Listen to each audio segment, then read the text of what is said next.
Proverbe, chapitre 15. Une réponse douce calme la fureur, mais une parole dure excite la colère. La langue des sages rend la science aimable, et la bouche des insensés répand la folie. Les yeux de l'Éternel sont en tout lieu, observant les méchants et les bons. La langue douce est un arbre de vie, mais la langue perverse brise l'âme. L'insensé dédaigne l'instruction de son père, mais celui qui a égard à la réprimande agit avec prudence.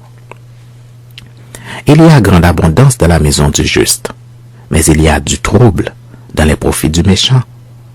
Les lèvres des sages répandent la science, mais le cœur des insensés n'est pas droit. Le sacrifice des méchants est en horreur à l'Éternel, mais la prière des hommes droits lui est agréable. La voix du méchant est en horreur à l'Éternel, mais il aime celui qui poursuit la justice. Une correction sévère menace celui qui abandonne le sentier. Celui qui hait la réprimande mourra.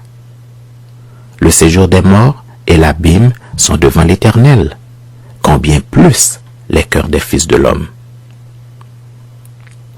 Le moqueur n'aime pas qu'on le reprenne, il ne va point vers les sages.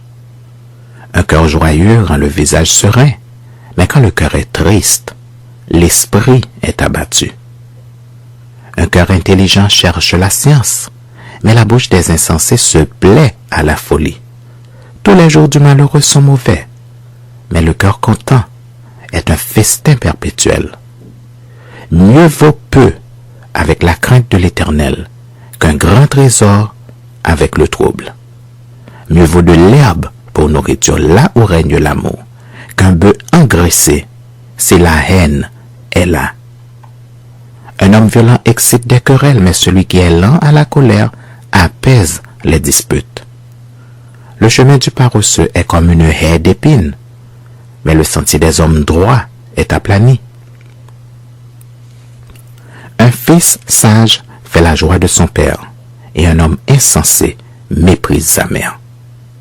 La folie est une joie pour celui qui est dépourvu de sens, mais un homme intelligent va le droit chemin. Les projets échouent faute d'une assemblée qui délibère, mais ils réussissent quand il y a de nombreux conseillers. On éprouve de la joie à donner une réponse de sa bouche, et combien est agréable une parole dite à propos. Pour le sage, le sentier de la vie mène en haut, afin qu'il se détourne du séjour des morts qui est en bas. L'Éternel renverse la maison des orgueilleux, mais il affermit les bornes de la veuve. Les pensées mauvaises sont en horreur à l'Éternel, mais les paroles agréables sont pures à ses yeux. Celui qui est avide de gain trouble sa maison, mais celui qui hait les présents vivra.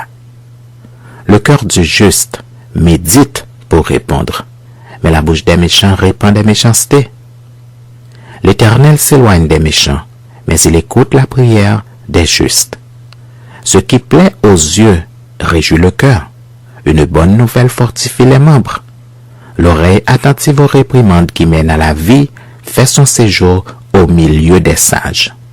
Celui qui rejette la correction méprise son âme, mais celui qui écoute la réprimande acquiert l'intelligence. La crainte de l'Éternel enseigne les sages, et l'humilité précède la gloire.